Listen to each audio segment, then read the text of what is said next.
Baik, mari kita berdoa. Bapa, kami berterima kasih malam hari ini kami masih diberikan kesempatan oleh Bapa untuk belajar daripada firman Allah. Kami mohon pertolongan Roh Kudus agar kami mengerti dan dimampukan untuk melakukannya. Ampuni kami atas semua dosa, salah, pelanggaran kami. Kami berterima kasih, kami benar-benar bersyukur atas kesempatan, kemurahan, anugerah, kesabaran Bapa bagi kami. Dalam nama Tuhan Yesus, kami bersyukur, berdoa. Amin. Baik, selamat malam Bapak Ibu, saudara sekalian, dan saya kembali berterima kasih atas kesempatan yang diberikan, tidak tanpa, bagi saya tidak terlalu penting berapa orang Bapak Ibu ya. Buat saya benar-benar berterima kasih, karena yang paling penting adalah apa yang saya mengerti, saya pahami, itu bisa saya sampaikan gitu ya kepada siapapun. Baik, namun juga seperti yang pernah saya katakan di pertemuan pertama, bahwa apabila Bapak Ibu merasa sepertinya penjelasan itu tidak masuk akal, maka dibuang dan sebaiknya tidak perlu lagi gitu kan. Karena memang Bapak Ibu harus clear ya. Semua tempat di mana saya melayani, baik lewat Zoom maupun langsung, selalu saya bilang begitu ya. Jangan sampai Bapak Ibu kebingungan, dalam arti misalkan Bapak Ibu menerima dari sudut pandang A yang jauh bertolak belakang dari sudut pandang B, itu membuat Bapak Ibu bingung. Jadi orang harus banyak baca Alkitab supaya dia semakin mengerti dan memilih yang mana yang dia anggap itu tepat seperti yang Alkitab maksudkan ya. Baik, Bapak Ibu sekalian, dari yang saya pelajari, bukan karena saya studi teologi, bukan, tapi itu bukan penyebab utamanya. Tapi ketika saya membaca isi Alkitab secara pelan-pelan ya, maka saya menemukan bahwa Alkitab itu, khususnya Perjanjian Baru, itu tidaklah sukar untuk dimengerti ya. Mohon ini ditangkap dulu. Nanti kita buktikan dengan ayat-ayat yang kita akan baca ya. Jadi memang ada ayat-ayat yang sukar, ada. Tapi itu tidak banyak. Sebagian besar itu dia tidak sukar untuk dimengerti. Maka selalu saya sampaikan, atau sering saya sampaikan, yang terpenting adalah kita membacanya pelan-pelan dengan pertolongan Roh Kudus ya. Maka kita akan bisa mengertinya ya.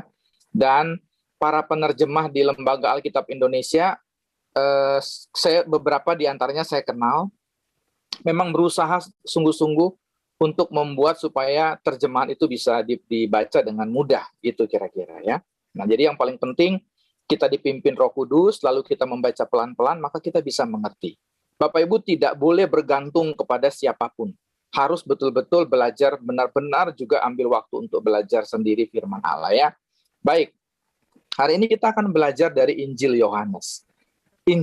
Jika Bapak Ibu membaca Perjanjian Baru, maka hampir seluruh sarjana atau sebagian besar sarjana Alkitab itu menyarankan yang pertama dibaca adalah Injil Yohanes, bukan Injil Matius ya. Tentu ada alasan kenapa dikatakan demikian ya. Kalau kita perhatikan dari Yohanes pasal yang pertama, ayat yang pertama, maka di situ kita bisa melihat alasan mengapa kita dianjurkan kalau membaca Alkitab Perjanjian Baru, teristimewa membaca Injil, maka yang pertama disarankan adalah membaca Injil Yohanes ya. Karena dimulai dengan kalimat pada mulanya. Itu betul-betul sama atau paralel dengan Kejadian 1 ayat 1. Pada mulanya Allah menciptakan langit dan bumi. Yohanes 1 ayat 1, pada mulanya adalah firman. Jadi segala sesuatu di alam semesta ini, di seluruh kehidupan, di seluruh masa kekekalan dan bukan di kekekalan, itu dimulai dengan pada mulanya adalah firman.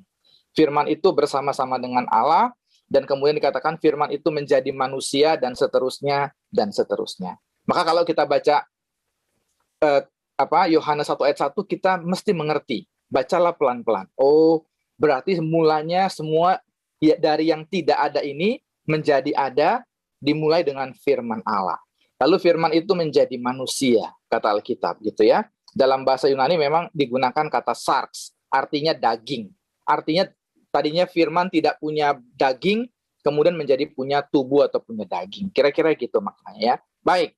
Nah, yang kedua, alasan kenapa Injil Yohanes itu penting, Alkitab mengatakan bahwa Yohanes adalah rasul yang atau murid yang dikasihi Tuhan. Perhatikan ini ya, berkali-kali Alkitab mengatakan Yohanes adalah murid yang dikasihi Tuhan.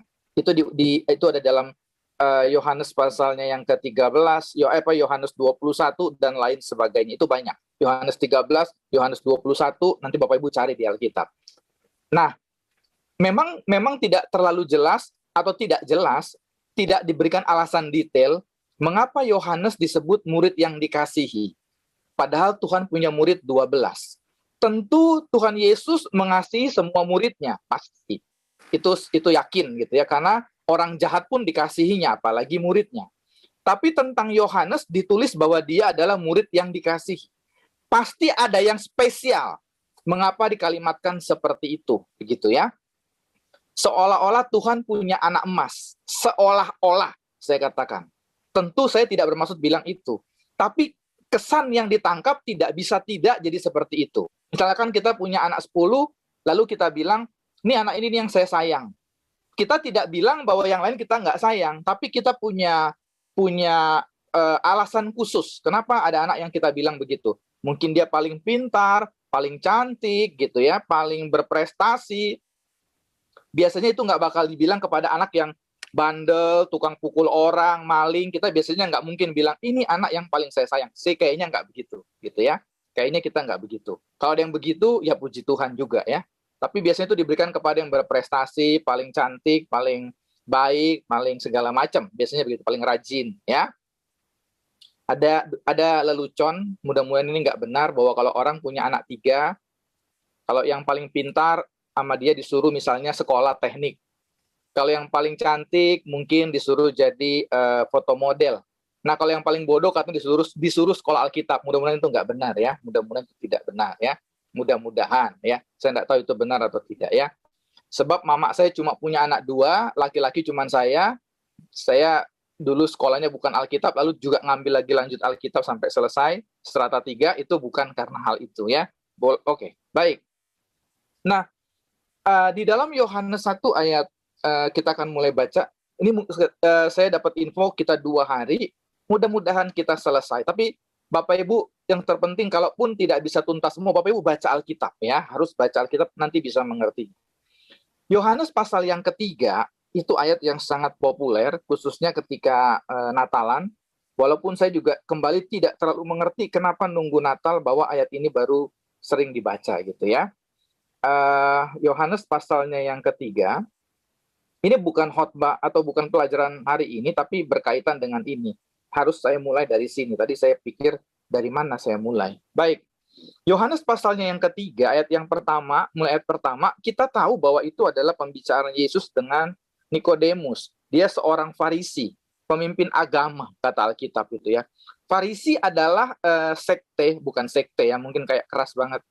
Farisi adalah satu denominasi di dalam agama Yahudi yang paling keras, yang paling totok terhadap hukum Taurat gitu ya. Dia yang paling merasa paling benar.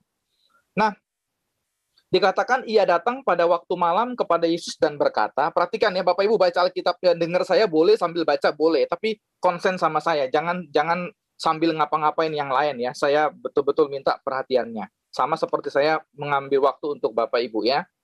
Dikatakan begini, ayat kedua, ia datang pada waktu malam kepada Yesus dan berkata, Rabi, guru gitu ya, kami tahu bahwa engkau datang sebagai guru yang diutus Allah.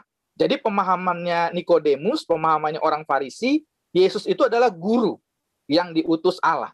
Masih ingat tadi saya janjikan Alkitab tidak sulit dimengerti. Nggak mungkin Bapak Ibu baca ini nggak mengerti. Mesti mengerti, oh berarti menurut orang Farisi, Yesus itu guru. Kan tidak sukar dipahami itu. Emang ditulisnya begitu? Gitu kan? Maka saya suka bilang bahwa saya paling tidak suka menggunakan kata-kata yang nggak ada di Alkitab. Yang seolah-olah bersayap digantung gitu ya. Ada orang mengatakan gini, tujuan hidup kita adalah menikmati Tuhan. Itu nggak ada di Alkitab Bapak Ibu. Silakan aja Bapak Ibu misalnya percaya itu urusan Bapak Ibu. Tapi ayat itu nggak ada di Alkitab gitu ya.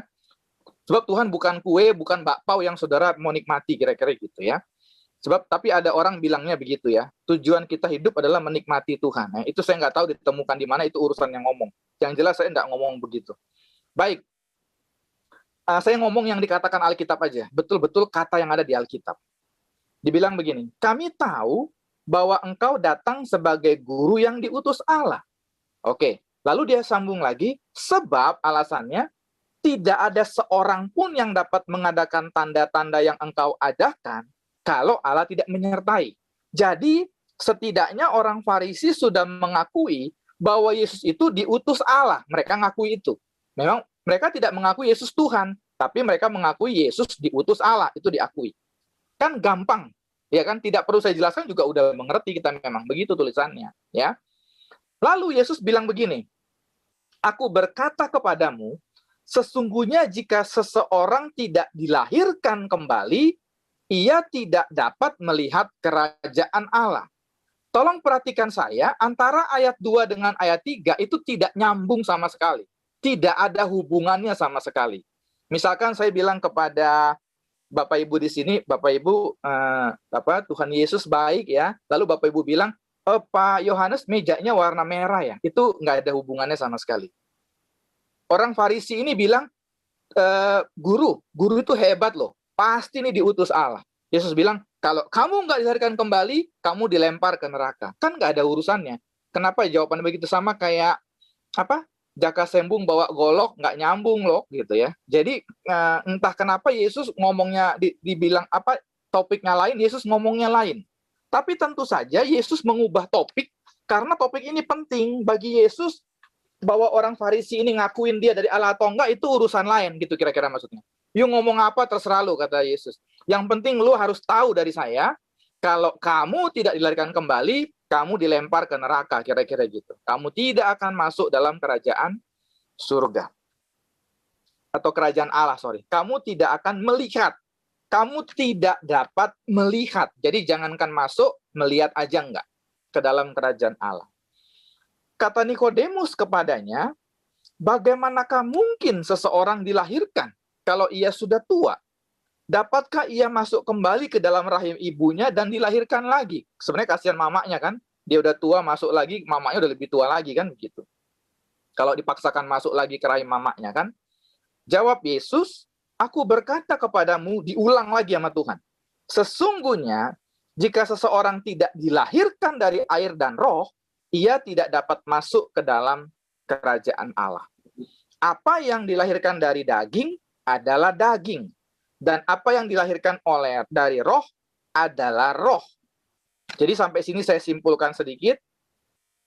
Pertama, Tuhan mengulang 2 kali. Kamu harus dilahirkan kembali. Kalau enggak, kamu nggak bisa masuk, nggak bisa melihat. Tuhan bilang gitu sama Nikodemus. Ya. Lalu Tuhan bilang begini, yang dilahirkan dari daging adalah daging. Yang dilahirkan dari roh adalah roh. Yesus mau bilang begini kira-kira.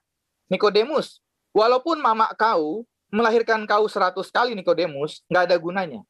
Sebab yang dilahirkan dari daging adalah daging, kata Yesus. Biar 10 kali mama melahirkan kau, kau tetap daging. Kira-kira gitu kata Tuhan. Tetap kau nggak bisa melihat kerajaan Allah. Maka kau harus dilahirkan dari roh. Kira-kira gitu kata Yesus sama Nikodemus. Nah, Bapak Ibu, malam hari ini start awalnya menjadi catatan Bapak Ibu. Nanti silakan kalau mau diskusi. Bahwa Bapak Ibu sama saya penting sekali untuk dilahirkan kembali. Jika Bapak Ibu tidak dilahirkan kembali, saya tidak pernah dilahirkan kembali, kata Yesus, kita tidak bisa masuk, bahkan tidak bisa melihat kerajaan Allah. Itu yang pertama. Itu simple, tadi saya bilang, saya tidak menggunakan bahasa lain, tidak menggunakan yang menggantung, yang bersayap, kata-kata puitis, enggak, ya, enggak, kata-kata Alkitab saja. Oh, berarti kalau seseorang termasuk kita berarti kan tidak dilahirkan kembali, kita tidak bisa melihat, tidak bisa masuk dalam kerajaan Allah. Itu satu. Kita mesti dilahirkan kembali oleh roh atau dari roh kudus, karena R-nya huruf besar. Oke. Janganlah engkau heran, karena aku berkata kepadamu, kamu harus dilahirkan kembali. Angin bertiup kemana ia mau, dan engkau mendengar bunyinya. Tapi engkau tidak tahu dari mana ia datang, dan kemana ia pergi. Demikianlah halnya dengan tiap-tiap orang yang lahir dari roh. Nikodemus menjawab, katanya, bagaimana mungkin? Jawab Yesus, engkau pengajar Israel, tapi engkau nggak ngerti. Kamu kan pemimpin agama, masa kamu nggak ngerti? Kata Yesus kira-kira begitu. Aku berkata kepadamu, sesungguhnya, kata Yesus, kami berkata-kata tentang apa yang kami ketahui dan bersaksi tentang apa yang kami lihat, tapi kamu tidak menerimanya atau menerima kesaksian kami. Kamu tidak percaya waktu aku berkata-kata kepada kamu dengan kamu tentang hal-hal duniawi. Bagaimana kamu akan percaya kalau aku berkata-kata dengan kamu tentang hal-hal sorgawi? Tidak ada seorang pun yang telah naik ke surga selain daripada dia yang telah turun dari sorga, yaitu anak manusia. Dia bicara tentang dirinya, Yesus.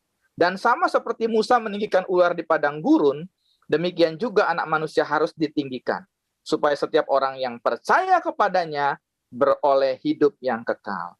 Lalu sampai ayat yang ke-16, yang ayat yang paling populer ketika Natal.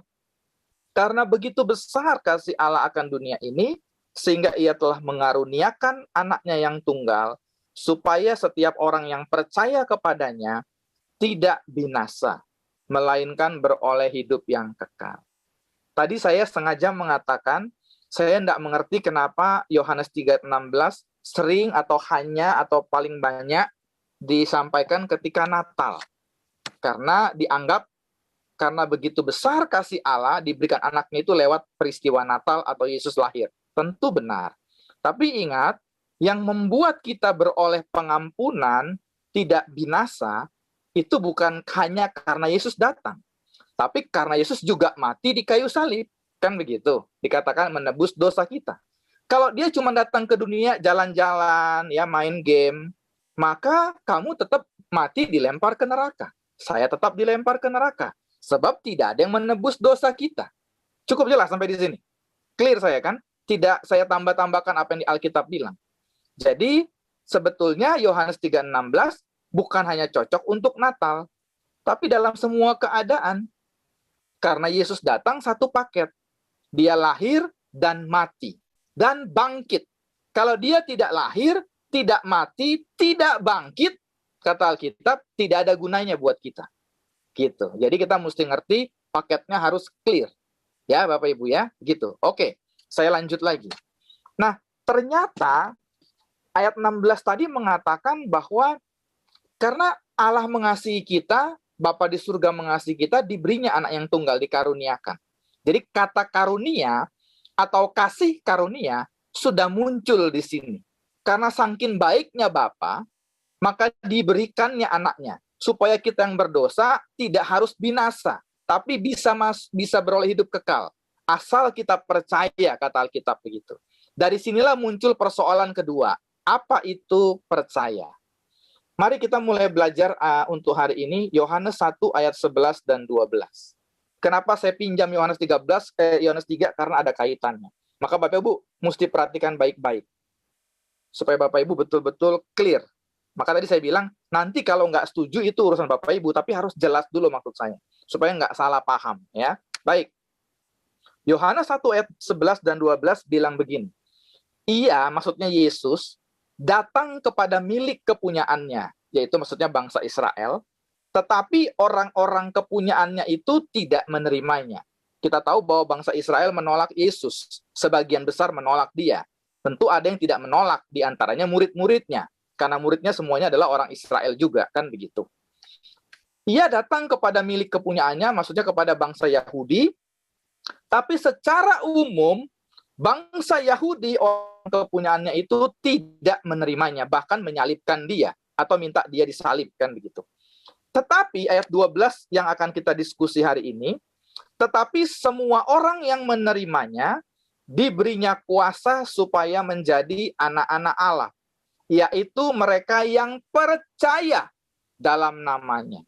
Inilah kaitan antara Yohanes 3 ayat 16 dengan pelajaran kita hari ini. Bapak Ibu ikutin supaya Bapak Ibu memahaminya. Oke.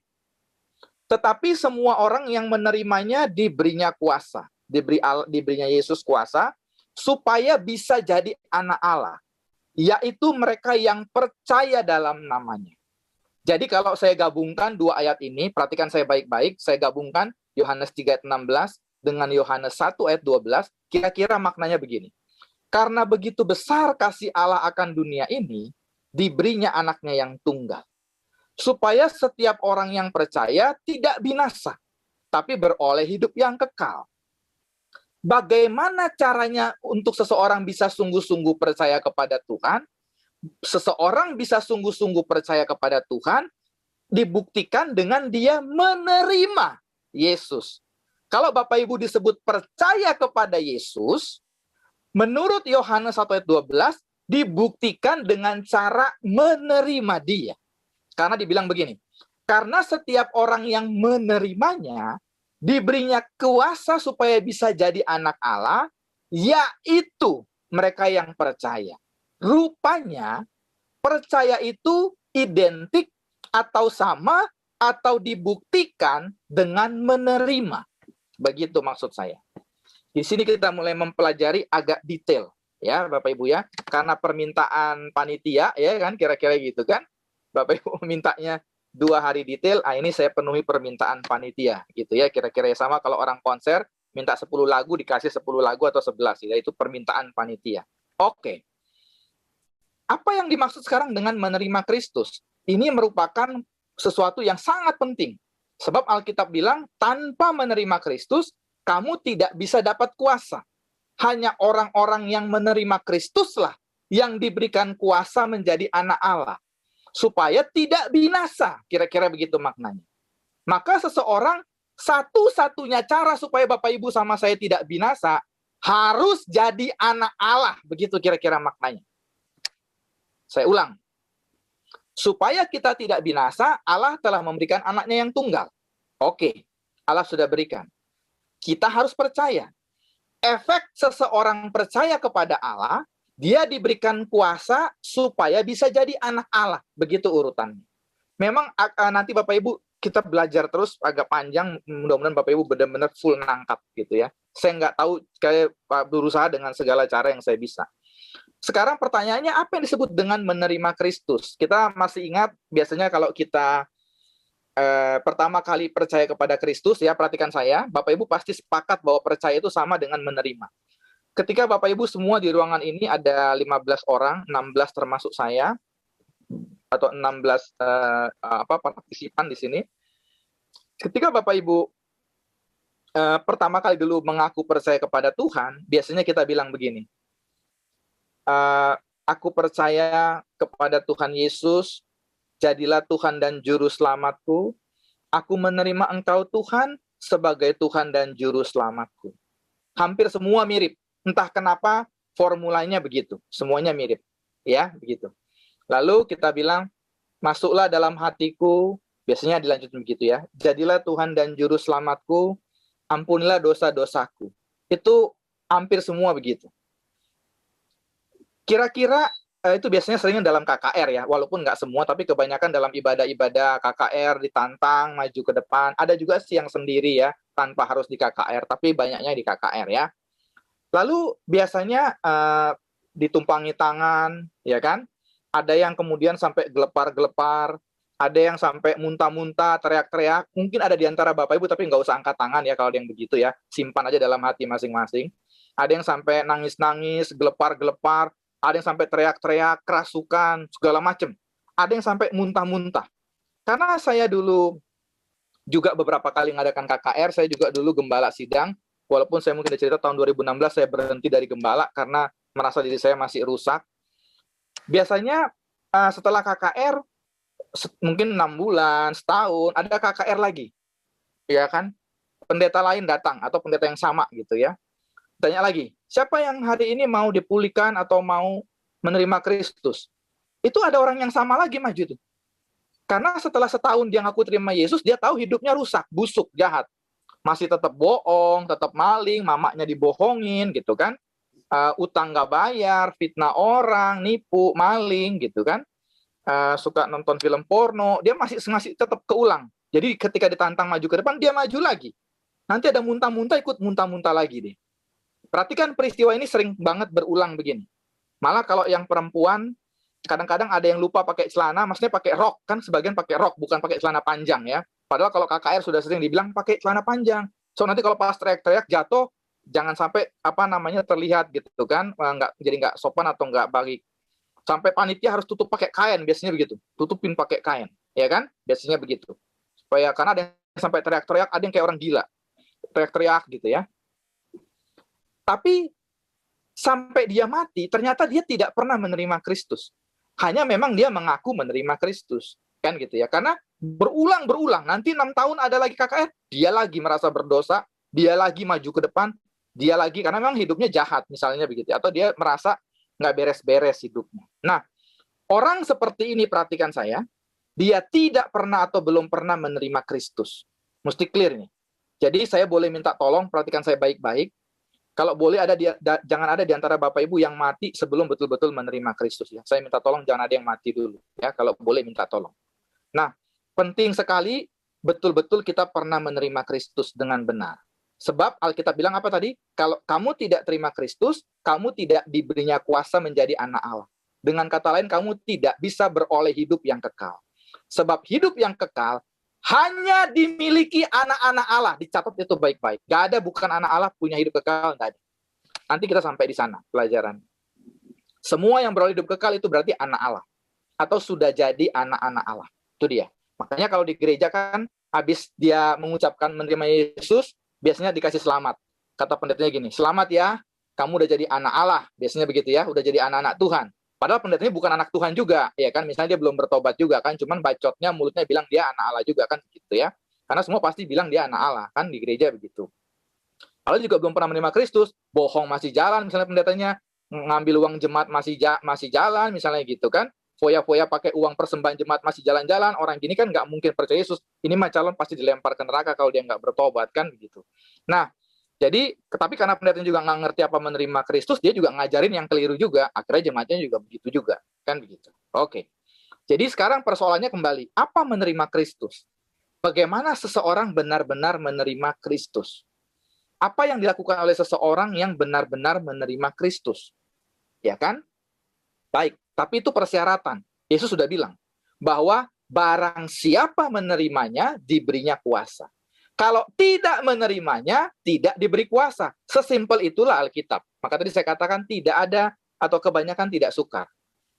Alkitab bilang, setiap orang yang menerimanya diberinya kuasa. Setiap orang yang tidak menerimanya tidak diberi kuasa. Sesimpel itu juga dia berarti. Oke. Apa yang dimaksud dengan menerima Kristus? Saya belajar dan menemukan memang ilustrasi atau penggambaran yang agak atau yang enak itu adalah kayak orang kawin ya atau orang menikah. Ketika dulu kita menikah ya, ini bagi yang menikah ya, saya tidak tahu apakah Bapak Ibu semua menikah ya. Saya kira-kira 23 tahun lalu ya. Mungkin di sini saya tahu ada yang lebih senior, mungkin udah 50 tahun menikah atau 40 tahun gitu ya. Ketika dulu kita menikah, itu biasanya kita mengucapkan janji di depan pendeta ya. Kemarin anak rekan kami sesama pelayan Tuhan di gereja itu menikah ya kemarin, pemberkatan ya, persis kayak gitu ya yang tadi saya bilang ya. Biasanya kalau di Indonesia itu yang pertama mengucapkan janji nikah itu biasanya yang pria ya. Saya nggak tahu itu kenapa ya, saya nggak ngerti kenapa ya itu, tapi yang jelas biasanya begitu ya.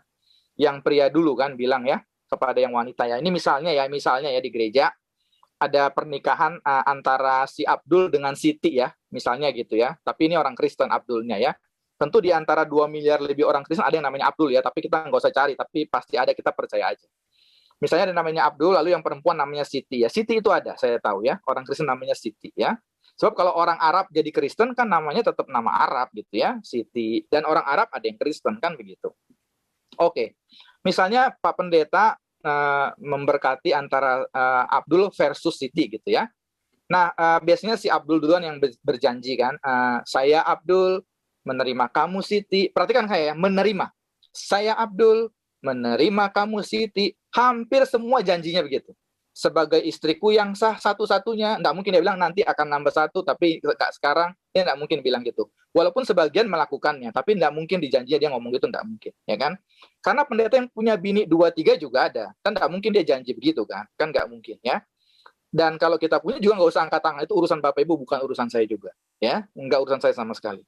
Oke, dia biasanya bilang begitu, aku menerima engkau Siti sebagai istriku yang sah, satu-satunya, akan mengasihi kamu dalam sakit dan sehat, dalam kaya, kelimpahan atau kekurangan, gitu kan, dalam pokoknya dalam keadaan baik dan nggak baik, gitu kan, sampai maut memisahkan.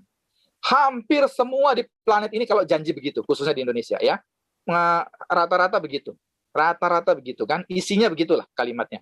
Walaupun pengucapannya beda-beda, tapi intinya begitu, dalam sakit dan senang, dalam kaya, kelimpahan atau miskin, gitu kan, sampai maut memisahkan. Kalau setelah itu kamu mati duluan, ya mungkin aku kawin lagi, itu tapi nggak diucapkan juga, itu biasanya kan nggak diucapkan, ya kan? Oke, tapi kira-kira gitu maksudnya kan, sampai maut memisahkan. Kalau udah mati ya urusan lain kan gitu. Oke. Setelah itu biasanya yang perempuan janjinya sama, persis sama, ya kan? Nggak pernah kita dengar janjinya yang lain kan? Nggak mungkin. Masa si Abdul bilang aku menerima engkau Siti, Siti bilang aku menerima engkau Bedul atau menerima engkau Patrick, kan nggak mungkin begitu ya. Pasti aku menerima engkau Abdul, gantian dia balas gitu. Biasanya yang perempuan itu pun, kemarin yang laki-laki juga nangis ya. Ini karena suasananya haru kan. Biasanya sampai ada juga pengantin yang nangis. Walaupun yang paling banyak mungkin yang perempuan sering nangis kan, karena di depannya ada pangerannya, ganteng, dia belum tahu nanti kalau habis kawin 5 tahun ditempeleng, dia belum tahu itu. Dia baru taunya nih waktu pacaran, soalnya semuanya pasti baik ya kan.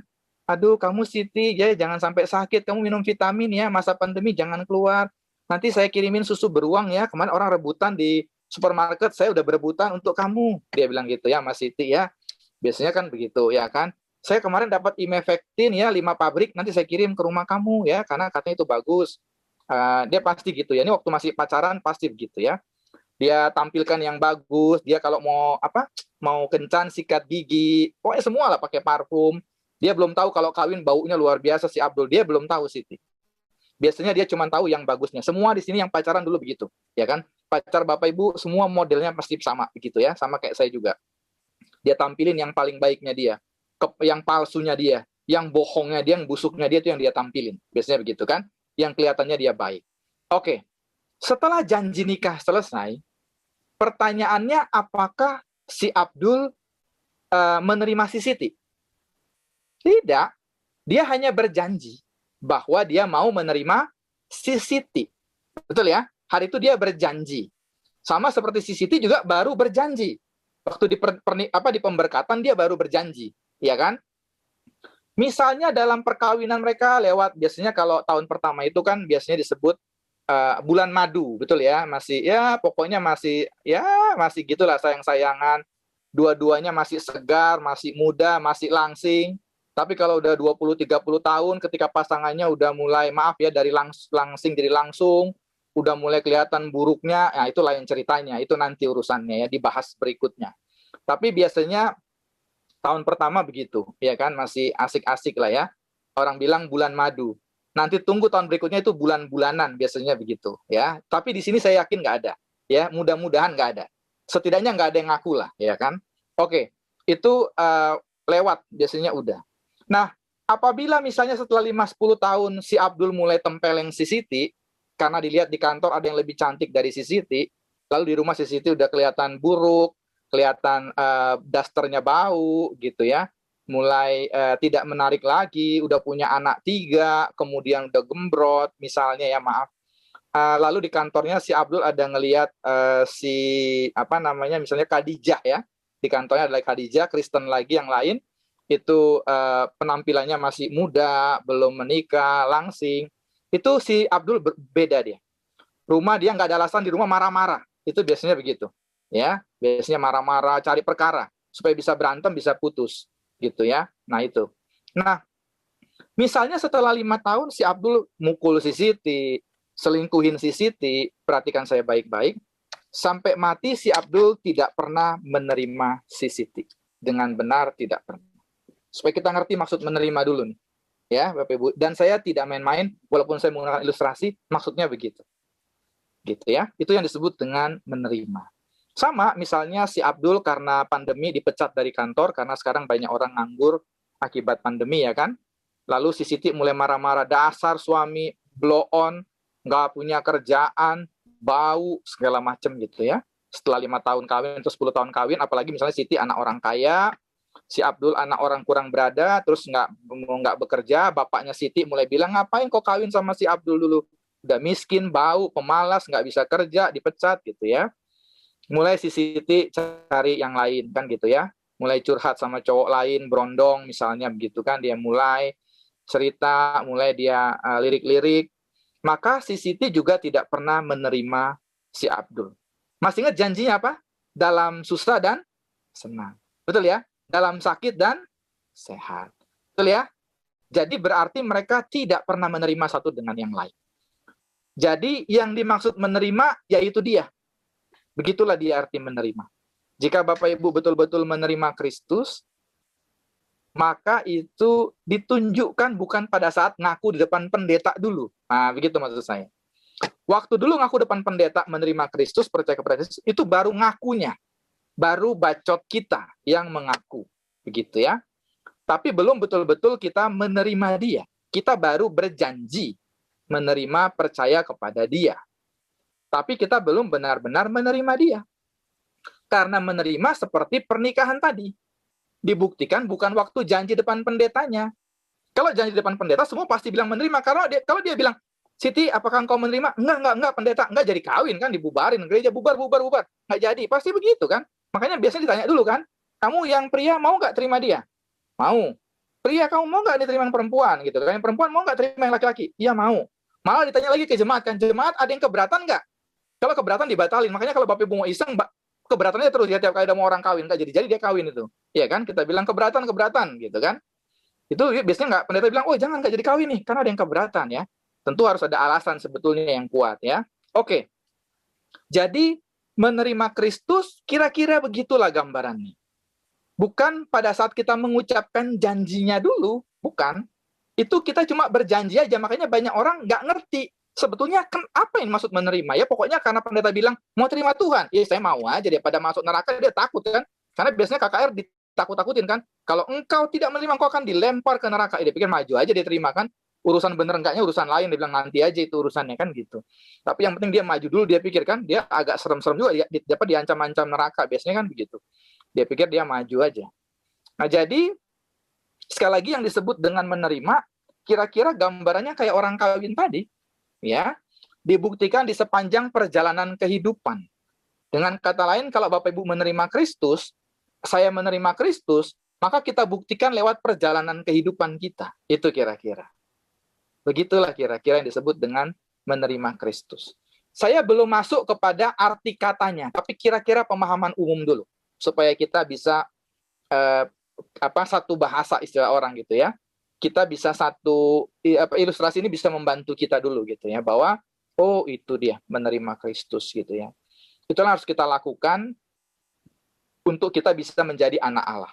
Anak Allah adalah suatu keadaan seseorang menerima keselamatan atau beroleh hidup kekal. Tidak ada yang beroleh hidup kekal yang bukan anak Allah. Ayat tadi kira-kira bilang begitu. Dua ayat tadi kira-kira artinya begitu ya. Yohanes 3:16 ditambah dengan Yohanes 1 ayat 12. Yang percaya tidak binasa, tapi beroleh hidup yang kekal. Orang yang percaya diberikan kemampuan jadi anak Allah. Berarti orang yang tidak binasa adalah anak-anak Allah. Sesimpel itu aja Alkitab ya. Nah, berarti hari ini poin pentingnya adalah semua kita harus menerima Kristus dengan benar. Itu dulu. Makanya saya bilang kalau bisa minta tolong jangan ada yang mati dulu sebelum menerima Kristus ya, dengan benar. Sebab tidak ada gunanya. Itu tadi ya, saya bilang ya, capek segala macam. Saya udah pernah bilang ini ibadah hebat banget jam 8 malam. Dulu kalau nggak salah jam 9 atau jam berapa gitu ya. Jangan-jangan ini ada yang jam 2 subuh kadang-kadang ya, Bapak Ibu pas lagi pengen gitu ya, misalnya bikin ibadah ya. Ini luar biasa ini ya. Tapi kalau udah kayak luar biasa gini masih tetap dilempar ke neraka, Bapak Ibu benar-benar sialnya double gitu ya. Mendingan yang tidur-tidur aja kan gitu ya. Nggak usah capek-capek sampai tengah malam gini. Iya, serius. Iya kan, ngapain juga? Kalau sama-sama mati dilempar ke neraka, ngapain kamu bikin malam-malam begini sampai capek-capek? Iya dong, nggak ada gunanya dong. Saya mesti realistis lah, ya kan? Tapi kalau udah begini, Bapak Ibu mesti benar-benar punya tekad, ya. Saya berarti memang harus betul-betul jadi anak Allah. Saya harus menerima Kristus. Nggak ada pilihan. Ngapain gue malam-malam begini gitu kan? Capek-capek store muka kan?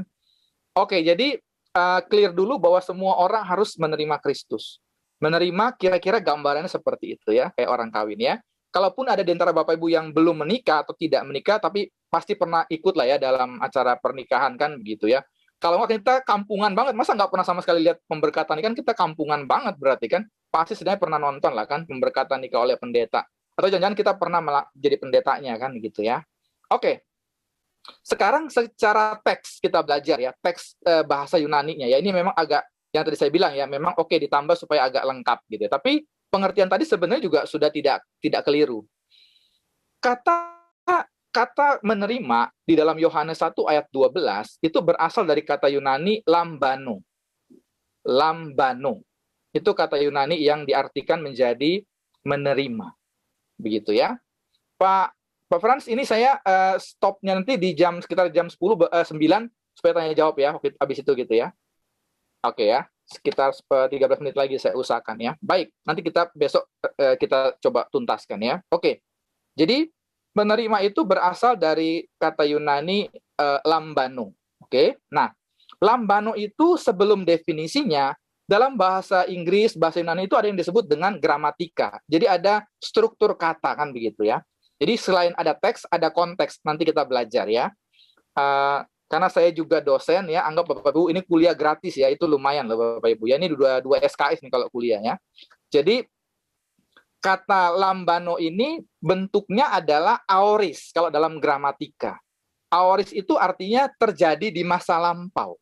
Sudah terjadi di masa lampau. Ya, itu arti aoris. Yang kedua, dia bentuknya adalah aktif. Artinya kita yang melakukan. Yang ketiga, dia adalah indikatif ya. Nanti saya jelaskan. Yang pertama, dia aoris. Jadi tadi masih ingat saya katakan seseorang yang menerima Kristus yang dimaksud oleh Yesus dalam Yohanes 1 ayat 12 adalah orang yang sudah bisa dilihat track record-nya kalau bahasa sekarang. Bisa dilihat dari 10 tahun yang lalu, 15 tahun yang lalu, entah berapa hari yang lalu atau berapa tahun yang lalu, pokoknya sudah kelihatan. Sejak hari dia mengaku menerima Yesus, sudah kelihatan mulai sampai hari ini perjalanan imannya benar-benar dia menerima Kristus, itu maksudnya. Jadi sesuatu yang terjadi di masa lalu. Tapi bisa dilihat sampai hari ini ada track record-nya. Sama kayak tadi orang kawin, dia janjinya 10 tahun yang lalu, tapi dari 10 tahun lalu sampai hari ini, terlihat dia setia. Nggak pernah dia selingkuh, dia nggak pernah tempeleng pasangannya, dia nggak pernah kasar, dia nggak pernah itu berarti dia menerima. Jadi kalau orang menerima Kristus itu, bukan hari ini dia mengucapkan menerima, hari ini disebut menerima. Bukan. Kalau hari ini kita dikatakan menerima Kristus, berarti sudah terjadi di masa lalu. Dan dilihat sampai hari ini, ada bukti bahwa kita menerima Kristus. Berarti, sejak hari pertama mulut kita mengatakan menerima Kristus, ketika kita diajak orang selingkuh, kita nggak mau, diajak korup, kita nggak mau, diajak membalas kejahatan, kita nggak mau, menolong orang kita suka, kalau ada kelebihan kita tolong orang, itu udah kita tunjukkan. Begitu maksudnya menerima Kristus. Bukan ujuk-ujuk hari ini. Ya, makanya kalau pendeta bilang, mari maju ke depan, terima Yesus. Lalu pendetanya biasanya disalamin. Nak, mulai hari ini kamu udah jadi anak Allah. Kalau kamu mati, kamu masuk surga. Pendetanya keder, bingung, jemaatnya juga bingung. Karena kayak saya bilang, menerima itu bukan diucapkan hari ini, dibuktikan hari ini. Bukan. Udah diucapkan entah berapa lama yang lalu, dibuktikan sampai hari ini bahwa kita menerima. Itu artinya menerima. Itulah menurut struktur atau gramatikanya. Jadi menerima itu ditunjukkan sudah dari sejak masa lalu. Misalnya di sini ada ibu yang sudah mengaku menerima Yesus kapan? 30 tahun yang lalu misalnya. Oke, bagaimana buktinya 30 tahun sampai hari ini? Masih pelit nggak? Egois? Selfish? Kalau masih, berarti kamu nggak pernah terima Yesus. Begitu. Karena Yesus itu dibuktikan dari 30 tahun yang lalu. Waktu ada orang minta tolong, kamu bisa tolong, kamu tolong nggak? Kalau nggak, berarti emang kamu nggak pernah terima Kristus. Waktu orang ngajak bohong atau ada suami ada uang lebih, misalnya dia punya bonus, dikasih istrinya atau kasih keselingkuhannya. Kalau dia kasih keselingkuhannya kan berarti dia nggak pernah menerima Kristus, karena dia nggak pernah benar-benar menerima. Ya, dia sebenarnya lagi sama orang, tapi dia bilang rapat di kantor, itu dia berarti emang nggak pernah menerima Kristus. Kalau ada uang kantor yang bukan haknya tapi dimalinginnya, ya berarti dia nggak pernah menerima Kristus. Sesimpel itu. Jadi menerima itu diucapkannya di masa lalu tapi dibuktikannya sampai sekarang. Hari ini kita disebut menerima Kristus. Kira-kira gitu maknanya. Yang kedua, menerima itu artinya aktif atau gramatikanya aktif. Berarti kitalah yang menunjukkan. Kitalah yang membuktikan. Kalau benar-benar kita menerima Kristus, sayalah yang membuktikannya. Kira-kira begitu. Bukan Tuhan, bukan orang lain, bukan siapapun, tapi saya. Berarti kalau saya menerima Kristus, terbukti. Orang ngajak korup, kutolak. Orang ngajak selingkuh, bisa kutolak. Orang ngajak maling, kutolak. Begitu kira-kira. Itu berarti aku menerima Kristus. Akulah yang membuktikannya. Akulah yang menunjukkannya. Akulah yang mengerjakannya. Waktu ada yang bisa kutolong, kutolong.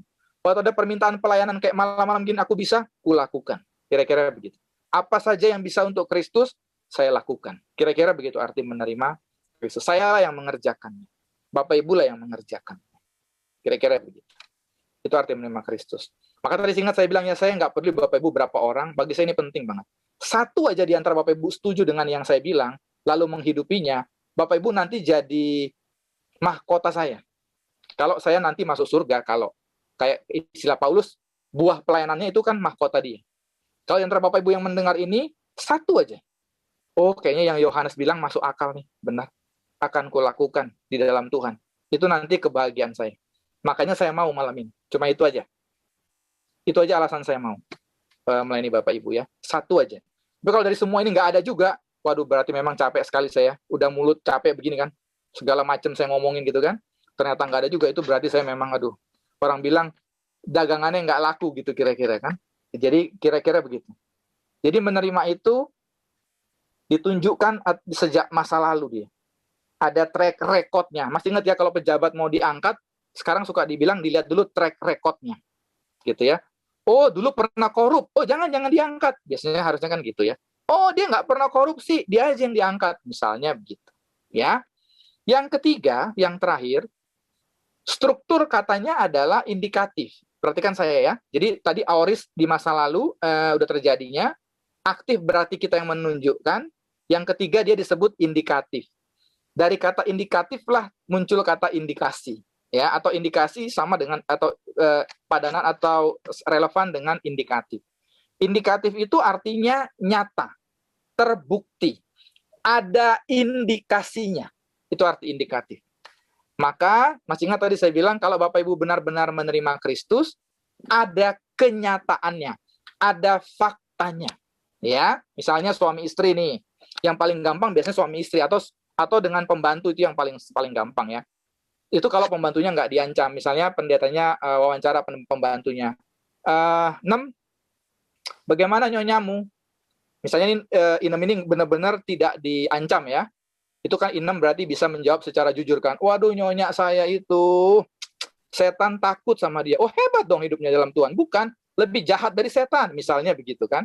Oh, itu baru ketahuan. Itu biasanya yang paling tahu siapa nyonya di rumah itu pembantu atau suaminya.